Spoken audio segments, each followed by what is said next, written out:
e abrindo caminho aqui para as discussões que vão seguir, gostaria de convidar, então, o doutor Godofredo Mendes Viana. Doutor Godofredo, nós temos no Brasil, né, uma evolução importante acontecendo na arbitragem, isso desde lá do momento que nós tínhamos ainda esse instrumento sendo explorado através da Convenção de Nova York, depois consolidado através da Lei 9.307, né, em 96, com grandes avanços na 13.129, em 2015, e também o próprio Código de Processo Civil, né, em 2015, trazendo, prestigiando muito o instrumento da arbitragem e, naturalmente, aproximando, né, até pegando o gancho aqui que o doutor Juan falou, o Poder Judiciário Estatal deste instituto, seja para as medidas preparatórias que antecedem a constituição, né, do Tribunal Arbitral, seja mesmo para medidas urgentes que podem ser implementadas através do Poder Judiciário Estatal para poder conferir uma força, né, que possa garantir, né, uma constituição até de uma medida de arresto, né, que a gente comentou aí quando estávamos falando sobre o painel, ou mesmo após a conclusão da arbitragem, no enforcement de uma decisão que tenha sido proferida lá pelo Tribunal Arbitral. Então, dito isso, passo-lhe a palavra para possa, então, explorar nessa interface no cenário brasileiro da arbitragem, Poder Judiciário, né, numa função mais colaborativa do Poder Judiciário Estatal, para que a arbitragem possa ter sua efetividade alcançada plenamente. Por favor. Perfeito. Marcelo, muito obrigado. Primeiro, eu gostaria aqui de agradecer a pessoa do nosso presidente do Instituto dos Magistrados do Brasil, Eduardo Orgian, esse excepcional simpósio, a terceira edição.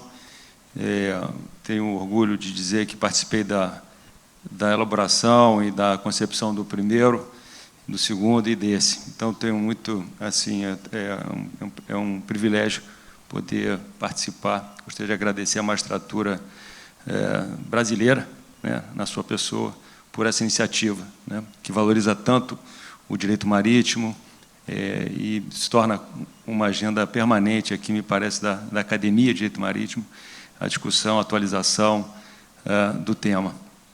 Eu gostaria também aqui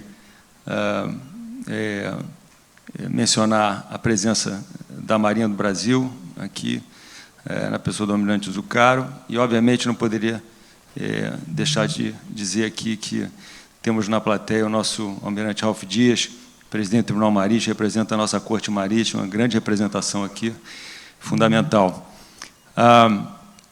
Eu vou agora tentar vender a jurisdição brasileira, porque o Juan já vendeu a jurisdição inglesa, né? Vocês puderam ver aqui todas as vantagens, mas eu vou trazer um pouco aqui da arbitragem no Brasil. Muitos que não conhecem, às vezes acham que é um instituto recente, um instituto novo, e eu gosto sempre de fazer uma retrospectiva histórica da arbitragem no Brasil, e que talvez provavelmente alguns mais jovens, alguns estudantes, temos aqui um time grande aqui da USP, que eu sei, de alunos do professor Wagner, que não conheçam talvez enfim, os antecedentes da arbitragem no Brasil, né? Então, o primeiro ponto aqui de destaque é que a arbitragem no Brasil ela tem a primeira menção efetiva no nosso Código Comercial de 1850, né? E lá, curiosamente, trazia uma arbitragem obrigatória, né, para algumas disputas, né, como nas disputas entre sócios, né, numa sociedade mercantil. Tinha também, na locação mercantil, também essa obrigação de uma arbitragem compulsória, e nos seguros marítimos também, ali, nas apólices, deveria constar uma declaração entre as partes de que se resolveriam as questões ali entre segurado e segurador através de arbitragem, e aí já numa coisa mais facultativa. E, curiosamente, essa disposição do Código Comercial foi revogada por um decreto de alguns anos depois, ainda no século XIX, suprimindo essa essa arbitragem compulsória, como deveria de ser, porque a arbitragem é consensual, é uma autocomposição, é um método de solução de disputas negocial, que as partes deliberam, estabelecem as suas regras, as suas condições ali procedimentais, o direito que vai ser aplicado e outras questões que vocês vão ver mais à frente. Então, esse é o esforço histórico da arbitragem no Brasil. E, ainda assim, muitos não sabem, mas o Código Buzaide, o Código de 1916, também previa o chamado compromisso arbitral, né? Era muito pouco utilizado, né? Mas ele existia, né? E, muito curiosamente, era também um instituto com pouca autonomia, muito vinculado ao Poder Judiciário e ao sistema judiciário brasileiro na época, né? Em que as partes poderiam, durante uma ação judicial, né, instituir uma arbitragem para buscar, na verdade, uma composição. Tinha muita afeição de mediação ou de conciliação durante um procedimento judicial, mas também previa que as partes poderiam, né, extrajudicialmente, ainda que não houvesse um litígio, em instrumento público ou particular, né, firmar um compromisso arbitral. E, muito curiosamente, também previa que esse compromisso arbitral ele poderia ser com recurso ou sem recurso, né? Essa expressão que consta do Código Buzaide, em que as partes poderiam, inclusive, levar um recurso ao próprio Poder Judiciário. Trazia condições muito interessantes que, na verdade, isso se encontra no próprio DNA da nossa lei de arbitragem e tudo mais, em que as partes poderiam deliberar que escolher o direito e escolher, inclusive, que se poderia se decidir por equidade, né? fora do direito brasileiro, fora da forma. Absolutamente, as partes teriam essa liberdade também. Só que a vinculação com o Poder Judiciário era absoluta, porque o laudo arbitral não teria validade se o juiz não homologasse. A única exceção que existia à época para se dispensar a homologação, curiosamente, era se um juiz, né, um juiz de direito, tivesse sido apontado como árbitro para aquela arbitragem também. Então, o juiz poderia ser árbitro, concomitantemente à judicatura. Ele magistrado, mas poderia ser árbitro. E, se ele fosse árbitro, o judiciário não precisava homologar, porque a homologação já estava ali na própria chancela do juiz árbitro. Então, muito curioso, assim, um instituto muito interessante, mas mostra que não é tão recente assim a cultura arbitral no Brasil. Eu, particularmente, nunca me deparei com essa experiência do compromisso arbitral, a não ser uma única vez, e foi muito interessante, porque era um contrato até de construção naval, que foi firmado com um armador brasileiro, construiu alguns navios químicos em Portugal. Esse projeto teve alguns sobressaltos de atraso e, enfim, questões técnicas durante a obra. Isso implicou no impacto no financiamento, na época, com a Sunamã, com recursos do Fundo de Marinha Mercante, e esse armador negociou com já o BNDES, enquanto agente financeiro do Fundo de Marinha Mercante, uma arbitragem, e levaram a questão a um árbitro único que foi escolhido. E esse laudo, eu lembro, aí sim, eu ainda jovem no escritório, acompanhei a homologação desse laudo arbitral na Justiça Federal do Rio de Janeiro, na época. Isso, diria ali, início da década de 90, final da década de 80. Então, foi a única ocasião. Bom, o que difere do sistema atual, né? Não vou me aprofundar, acredito que a Juliana vai tratar também do tema, mas hoje é um sistema absolutamente autônomo, né? A autonomia total, a vinculação com o Poder Judiciário, vocês vão ver, ela é muito instrumental, em algumas situações pós-arbitragem. Luiz Felipe vai abordar com profundidade a questão das anulatórias, eu não vou tocar nisso, mas a autonomia é tamanha, né? E isso não era uma coisa muito clara para muitos dos que atuavam no setor, que a volta e meia se discute se, exemplificativamente, o Código de Processo Civil se deve aplicar subsidiariamente às arbitragens, aos procedimentos arbitrais, no caso de omissões ou lacunas no curso da arbitragem, porque, obviamente, um termo de arbitragem, o termo que disciplina o procedimento, que as partes negociam prazos, peças, momentos, produção de provas, prazo para arbitragem, custos e repartição de custos, despesas, etc., outras condições, né? Pode haver, obviamente, alguma lacuna, que as partes não disponham ali. E, invariavelmente, nesses momentos, a questão da aplicação subsidiária do Código de Processo vinha à tona. Isso foi decidido recentemente pelo STJ, e aqui eu trago um pouco da doutrina, explicando o porquê não se pode ter essa condição da aplicação subsidiária do Código de Processo Civil às arbitragens, aos procedimentos arbitrais. Primeiro, por conta dessa pedra fundamental da arbitragem, que é a autonomia, né? E o segundo, por ausência de previsão legal. Seria necessário que a lei de arbitragem dispusesse expressamente no seu texto de que, no caso de omissão, se aplica subsidiariamente o Código de Processo Civil. E um exemplo muito simples, quando a lei quer e o legislador intenciona realmente essa aplicação subsidiária, ele assim o faz. A lei do Tribunal Marítimo, e aqui o almirante Ralph está aqui para dizer, ela tem uma disposição específica que o procedimento que corre no Tribunal Marítimo, né, para os processos em curso do tribunal, se aplica subsidiariamente o Código de Processo Civil, né? Então, isso é uma disposição clara. A lei de arbitragem não tem essa previsão. E aí, aqui em 23, né, no RESP 185-132 do Rio Grande do Sul, relatoria do ministro Marco Aurélio Belize, da terceira turma, à época na terceira turma, foi levada uma questão muito interessante. Alguém perdeu uma arbitragem, porque alguém tem que perder a arbitragem, né? E, inconformado, buscou alguma razão para anular aquela arbitragem.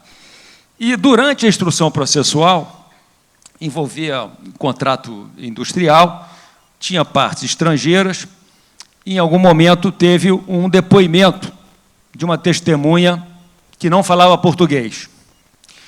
E me parece que não havia tradutor. Esqueceram do tradutor durante a audiência, Juliana. Esqueceram que precisava de um tradutor, do intérprete.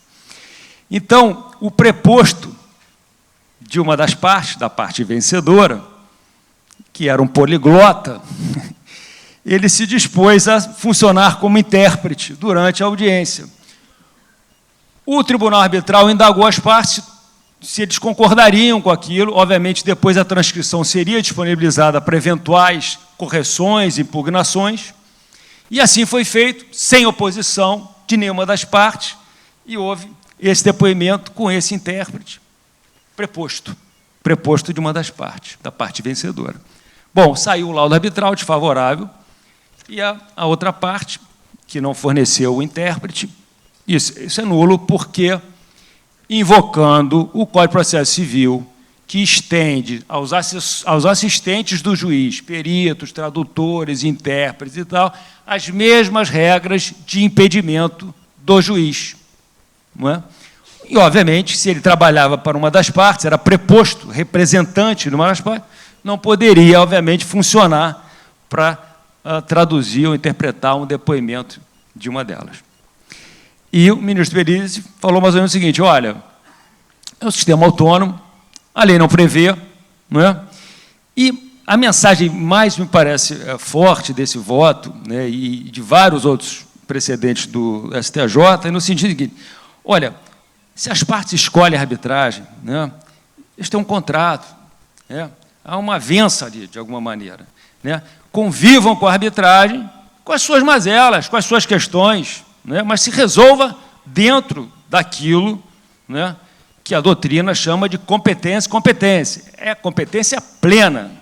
Quem tem que dizer e tem que, eventualmente, rejeitar um tradutor, um intérprete, uma prova, é o tribunal arbitral.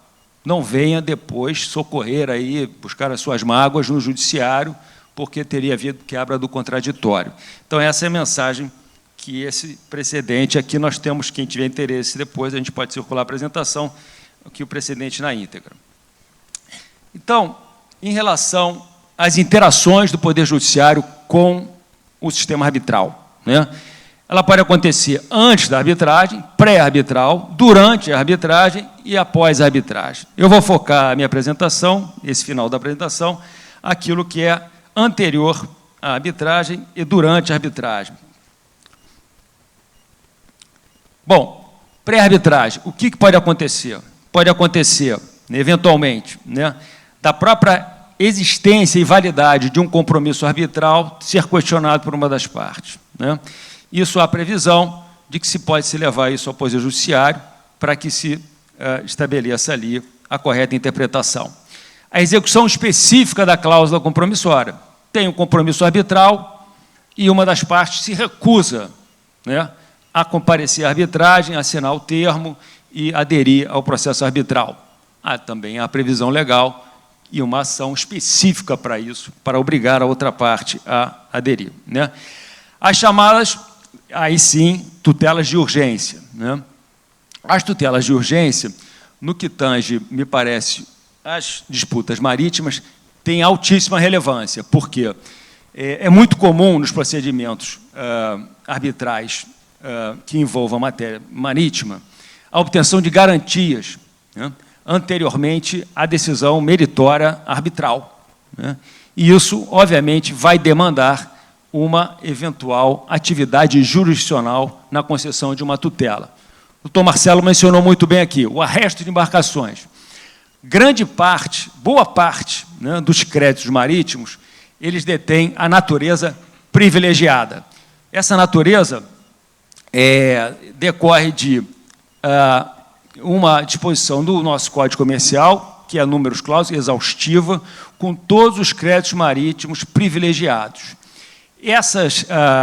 Esses créditos também são objeto de uma convenção que o Brasil ratificou na década de 20 do século passado, que é a Convenção de Privilégios Marítimos e Hipotecas Marítimas. Esses créditos, eles detêm aquilo que nós chamamos de sequela, o direito de sequela. Há um direito inerente sobre a coisa. O navio garante o crédito. Ainda que haja transferência de propriedade do navio, se o crédito existia à época da transferência de propriedade particular, venda particular, o crédito acompanha o navio. Então, qualquer fornecimento, né, de serviços ao navio, taxas portuárias, remuneração de práticos, fornecimento de combustível, vários créditos têm essa natureza privilegiada. E, eventualmente, numa disputa contratual, pode ser que este credor queira obter uma garantia previamente à instauração da arbitragem.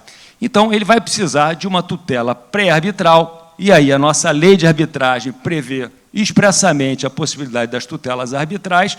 Ele pode, antes de instaurar a arbitragem, pleitear essa tutela, né? Então, ele pode pedir o arresto do navio, como ele pode, eventualmente, pedir também uma produção antecipada de prova para acessar os livros de bordo, os registros do navio, inquirir testemunhas, etc. e tal. Isso é uma coisa que funciona na prática, é necessário. E, nos 30 dias subsequentes, ele vai ter a obrigação de instaurar a sua lide principal, que será a instauração do tribunal arbitral. Só que o tribunal arbitral ele demora, até que você tenha os 3 árbitros nomeados, se for um tribunal pleno, né, um tribunal full tribunal, você vai precisar de um tempo, porque os árbitros vão ter que, eventualmente, fazer a revelação de conflitos, etc. e tal, até que eles sejam nomeados. Quando este tribunal estiver instalado, a competência é transferida do juiz da tutela para os árbitros, automaticamente. E a lei estabelece que eles terão, inclusive, o direito de, eventualmente, rever a decisão do judiciário, porque ali eles terão, portanto, a sua competência também em relação à tutela. Então, essa é a parte que toca às questões pré-arbitrais, né? Durante a arbitragem, também, né, muitas vezes é necessário intervenções pontuais, como obtenção de documentos, né, talvez medidas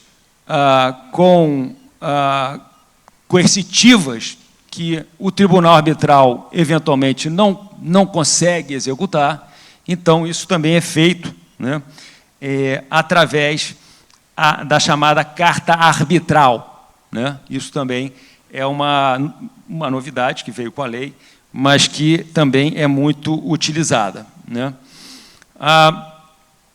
Então, eu vou seguindo aqui. Pós-arbitragem, né, eu vou tocar mais na questão do exequatur, né, que é a homologação de sentenças estrangeiras. E, em relação à anulação, o Luiz Felipe Salomão vai tratar desse tema com profundidade, como eu falei. Mas tem um ponto aqui, que é o dever de revelação, né? O dever de revelação, que é muito popular, talvez muitos já tenham visto esse assunto, que é a questão dos árbitros revelarem, no momento em que eles são indicados para um tribunal arbitral, eventuais fatos, questões que possam gerar conflitos de interesse e impedimento deles para atuarem no árbitro. Então, se o árbitro é um advogado e já advogou por uma das partes, pode ser uma questão, não é? Se o árbitro é amigo íntimo de uma das partes, né? Enfim, outros temas que isso gera no procedimento, essa obrigação do árbitro, previamente, a assinar o termo, né, e o encargo, assumir o encargo, revelar.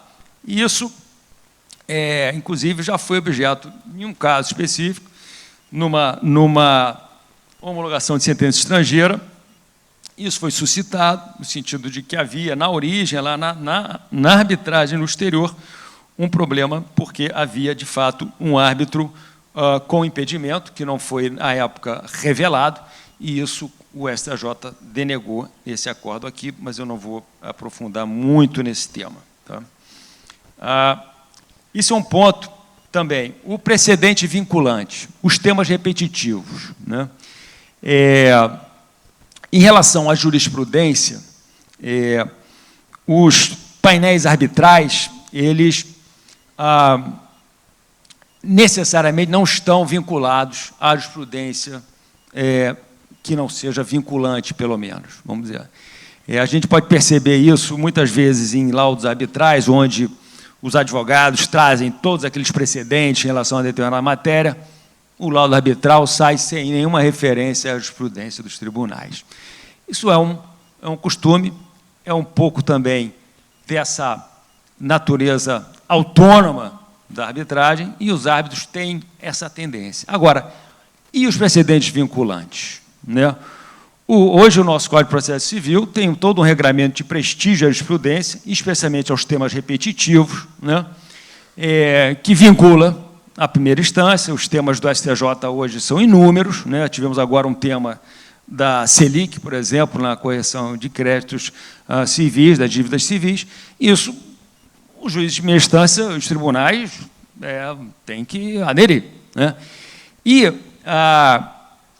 a discussão é se nós temos um sistema absolutamente autônomo, né, do Poder Judiciário, ou se nós enxergamos, quando o Código de Processo Civil menciona a vinculação do Poder Judiciário aos precedentes vinculantes, as decisões têm que respeitar, há uma corrente muito importante da doutrina que entende que hoje os precedentes judiciais têm a característica de fonte, né, fonte primária do direito brasileiro. Esse é o ponto, né? Nós estamos cada vez mais próximos do sistema anglo-saxão, onde os precedentes fazem parte do direito, né? É parte do direito, é fonte do direito.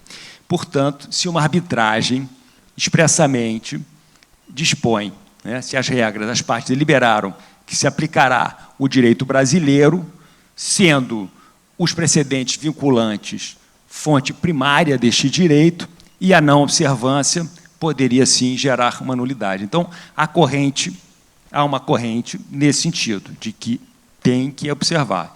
E a outra, um pouco mais liberta, mais autônoma, sustenta que não. Não há ainda que eu saiba, nenhum precedente do Poder Judiciário em relação a esse tema numa eventual ação de nulidade, né? A homologação de sentença arbitral estrangeira, de novo, só para lembrar, é um juízo de delibação, né? O STJ não adentra o mérito das decisões estrangeiras, mas é uma formalidade necessária, onde os requisitos ali são basicamente soberania, ordem pública e o due process of law, né? O devido processo legal observado pelos procedimentos lá fora. O índice de denegação é muito pequeno no STJ, aspectos formais. Eu trouxe aqui até precedentes muito ligeiros, mas que trataram desse tema. Um curioso, que foi proferido no âmbito de uma disputa marítima em Londres, justamente, Juan, em que a parte não compareceu, houve julgamento à revelia. Quando chegou no Brasil, o STJ negou, porque entendeu que o compromisso arbitral não era perfeito. Era um contrato BINCO, um Heavy Com Lift, um contrato de carga de projeto, só que o contrato nunca foi assinado, embora ele tenha sido cumprido integralmente, o frete aconteceu, a mercadoria foi entregue no Brasil, o frete pago, mas havia uma diferença de frete. Mas aquele contrato, dentro da dinâmica, enfim, da celeridade de algumas operações, é muito comum, muitas vezes, que esses contratos são epistolares, se trocam ali as condições básicas e o próprio contrato, o formulário é feito e, nesse caso, as partes não assinaram, né, não subscreveram, e o STJ foi rigoroso para dizer assim, não está claro para mim o compromisso arbitral, e pela lei de arbitragem tem que haver manifestação inequívoca de adesão ao compromisso arbitral, né? Embora a Convenção de Nova York também preveja, o Brasil ratificou a Convenção de Nova York, se não me engano, o artigo 2º, inciso 2º, dispõe que os compromissos arbitrais epistolares também são aceitos, né, por correspondências, por ajustes de correspondência. Então, isso aqui é o nosso dia a dia, né, o convívio, né, infelizmente, não tem, obviamente, esse é a ponte de Baltimore, onde teve esse mega... Eu gosto de colocar esse slide porque daí você vai ter disputas extracontratuais, contratuais, vamos ter inúmeras arbitragens entre afretador, proprietário, consignatários de carga, vamos ter ações judiciais ali do município de Baltimore contra o armador, enfim, a questão das vítimas, mas a multiplicidade de claims que podem decorrer, inclusive, arbitrais. Então, só para concluir, a relação de arbitragem com o direito marítimo me parece que é um fator econômico. Mas a arbitragem, assim, por que a gente vai fazer aqui um painel arbitral durante o simpósio? Porque, dentro da economicidade, né, se você tem uma solução eficiente, no caso de disputas, uma cláusula arbitral bem elaborada e se resolva rapidamente eventuais disputas, até uma cláusula escalonada, em que você coloque ali mediação técnica, né, ou o próprio dispute board técnico, durante um contrato de construção naval, por exemplo, pode ajudar bastante, tanto a questão de economia. Então, me parece que o Brasil hoje está muito maduro no segmento de arbitragens marítimas. Um bom exemplo é a Petrobras, o Tomás já foi, mas eu gostei de enaltecer o sistema Petrobras, que vem aderindo a arbitragens no Brasil para 100% dos seus contratos de afretamento em embarcações offshore. São 350 barcos, quase 400 barcos operando hoje aqui na costa brasileira, todos debaixo de contrato de afretamento que se referem à cláusula da arbitragem em diversas câmaras que foram escolhidas pela Petrobras para resolver suas pendências. E acredito que, muito por conta da experiência dela, internacional, inclusive em Londres, ela vem aderindo a essa forma arbitral. Muito obrigado pela atenção de todos.